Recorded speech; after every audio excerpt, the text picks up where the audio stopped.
Hello guys, for today's video, maglilinis po tayo ng isda. Ayan. Meron po tayong isda dito na ating lilinisan. Gugupitan lang natin siya ng kanyang mga, ano ba ito? Parang pakpak ba yun?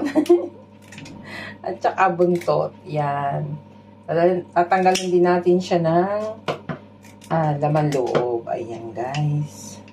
So, yung iba, ano ko na siya, natanggalan ko na ng ganitong sungot-sungot. Kala ko ang tawag eh. Tapos yan. Tingin natin yung, ano niya. At tatanggalan natin siya ng hasang. Ang tawag namin dito. So, ayan guys, linis-linis lang tayo ng isda kasi ang plano ko po ay magluluto tayo ng pangat sa kamyas. Meron kasi akong kamyas dito na dry. So, gusto kong lutuin ito. Itong isda na to. Hindi ko alam kung anong tawag ito isda na ito. Parang alumahan yata. Parang, alumahan. Ayan. Tanggalan natin lang siya ng laman loob. Ayan. Tapos lulutuin yan sa kamyas. Sarap to sa kamyas. Nakakamiss din kasi yung mga lutong, yung papalambutin mo siya sa kamyas. Yun ang mga gusto kong luto, guys. Simple lang, hindi siya yung mantika. Talaga namang, maralasap mo yung lasa ng kamyas at saka yung isda niya. So, ayan, guys. Linis lang. Kasi yung aking, pagkabili ng isda, hindi sila naglinis kasi sobrang dami ng, tao. Hindi nila kayang maglinis na. So, ang ginawa ko, na lang, pinakilo na lang, kasi ilang piraso din lang naman. Tapos, ako na maglilinis nga dito sa bahay. Pero kung ito'y makaliskes, hindi ko ito, papayagan na bumili ng ganon na makaliskes. Kasi ayoko magkaliskis ng isda. Mahirap. So, ayan guys. Natapon natin itong hasang yan. Isin ko lang yung kamay ko. Tapos, kailangan balutin ng maayos ang pinaglinisan ng isda. Tapos, mamaya ko na siya itatapon para hindi siya mga mold. Ayan, kailangan natin siyang balutin mabuti. Ayan. Tapos, pinarinig na. Basurahan. So, linisan muna natin. So, ito natin siya ilalagay. At yung isda. So, ayan. Simple lang guys, yung aking luto ngayong araw. Kasi, mas gusto ko yung mga ganitong luto ba. At magtatagal din ulam. Kahit lagyan mo siya sa ref, okay lang. Kasi hindi naman ako palaging kumakain guys ng ng rice. Kaya pwede kong i-keep siya ng ilang araw sa ref. Kaya malinis na mabuti yung niya. Diyan. Ito nila ang nabiyang. So, ayun guys, ang ating isda. Maganda yung yung isda. Fresh nung mabili ko siya. Kaya lang, nabukasan na siya bago ko siya nilinisan. Kasi kagabi ko siya binili. Noong, punta ako sa grocery. Kasi nga, di ba, Friday ngayon. At pagka, maraming tao sa ganito sa umaga. Kaya nakakatamad na lumabas. Kamainit na.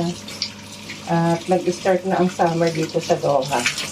So, ayan guys. Ang ating isda. Ayan. Ito, marami na siya. Ayan. Tapos, lalagyan natin siya ng asin. Lagyan natin siya ng salt. Ayan. Ganyan lang. Ang napakasimple lang po. Ako, mahilig ako sa, sa kamyas. Kasi nga, diba, sa probinsya, mahilig kami niyan. Lalo na yung kapag, yung isda maliliit, yung tamban ba yun, o yung diris, Babalutin siya sa pinain sa sa dahon ng saging. Ay, ang sarap guys. So, ayan, magpiprepare muna tayo ng sibuyas at tsaka kamyas at bawang at konting luya. So, eto guys ang ating kamyas. Kuha lang tayo ng ilang piraso. Kasi kapag sumobra po tayo ng lagay, kasi konti lang naman yung ating lulutuin, ay masyadong maasim. So, kailangan lang natin yun ng mga ilang piraso. Hugasan lang natin itong kamyas. Ayan. Tapos, lalagay natin dito sa kaldero. Meron tayong isang maliit na kaldero. Ito na yung kaldero. Tapos, ilalagay natin sa ilalim yung isda. Ayan po. Tapos may magagaya tayo ng sibuyas at bawang para meron siyang sahog.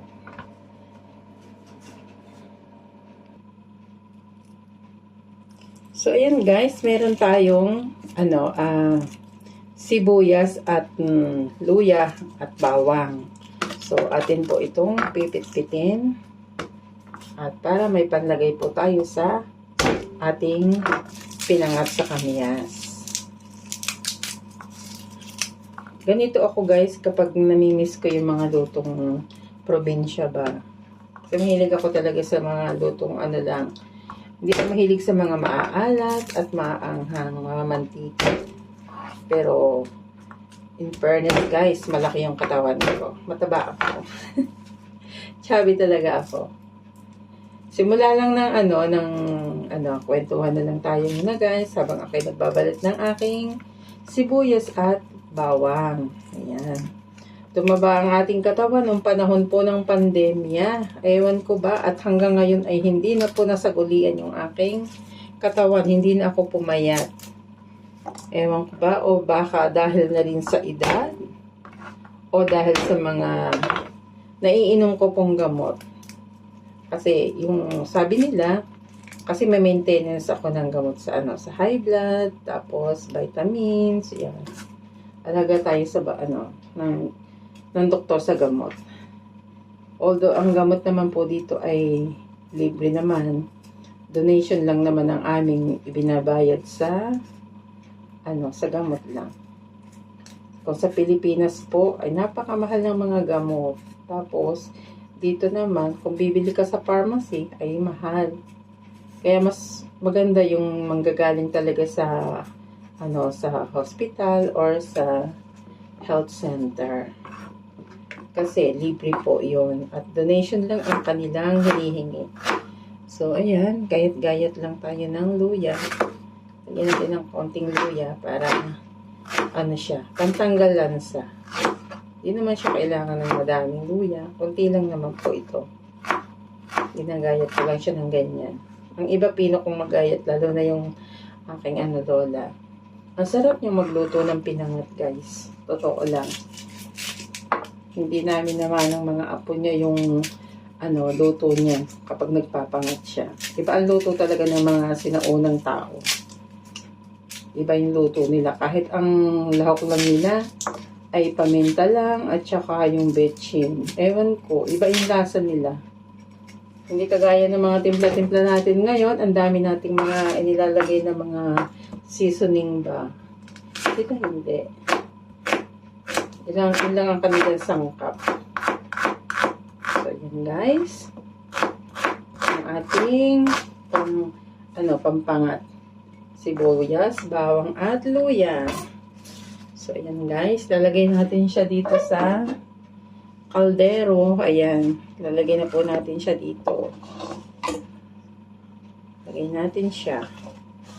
Tapos, ating tutubigan.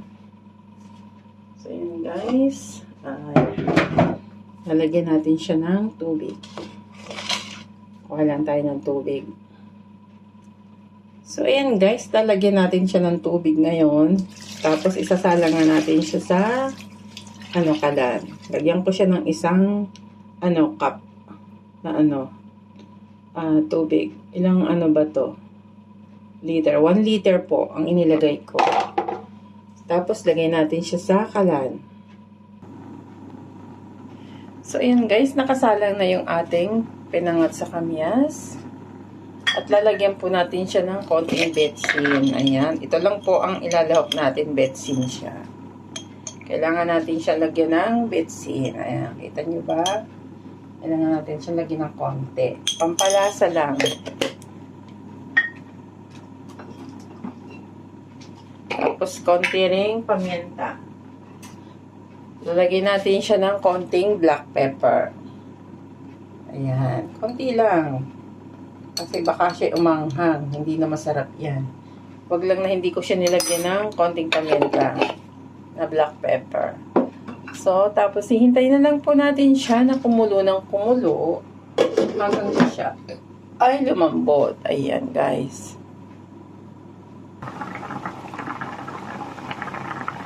So, ayan guys, ang ating pinangat. Talagang kumukulo na siya. At ang sarap po naman. So, ayan. Ang sarap niya guys. Ayan, oh. Luto na po ito. So, ayan naman guys. Maraming salamat po sa nagtiyagang manood nitong aking video na to. Yung aking pinangat na isda. Thank you so much everyone. Bye-bye. And see you in my next vlog.